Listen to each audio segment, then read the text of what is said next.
ဘဝမှာ boundaries သတ်မှတ်မှရမယ်ဆိုတာကိုနားလည်ပြီးတဲ့နောက်မှာကျွန်တော်ပို့ပြီးတော့အဆင်ပြေလာတယ် boundaries ကန့်သတ်လိုက်ရင်မခင်တော့မှဆိုတယ်မချစ်တော့မှဆိုတယ်မပေါင်းတော့မှဆိုတယ်အရာရာကိုမကန့်သတ်ထားပဲဆက်နေရင်အစာပိုင်းမှာကိုကအရာရာလိုက်ရောနေတော့သူကသဘောကောင်းတယ်စိတ်ထားကောင်းတယ်လူချစ်လူခင်ပေါ်တယ်ဆိုတဲ့စကားတွေအပေါ်သားရနိုင်တယ်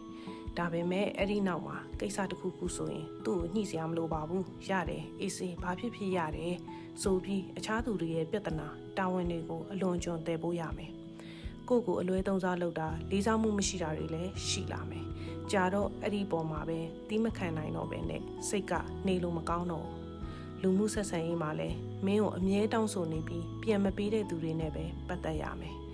ကို boundaries မထားပဲအလိုလိုက်ခဲ့ရင်းနဲ့ကြာလာတော့အဲ့ဒီအပေါ်မှာမကြေမနက်ဖြစ်လာပြီးတော့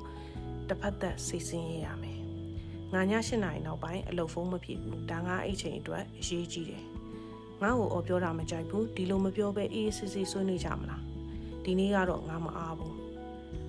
တတိထားရမှာကတချို့လူတွေကမင်းကိုအရင်လိုအလွယ်တကူထိန်ချုပ်လို့မရတော့တဲ့အတွက်အစာပိုင်းမှာစူပူညှူဆူနိုင်ပါတယ်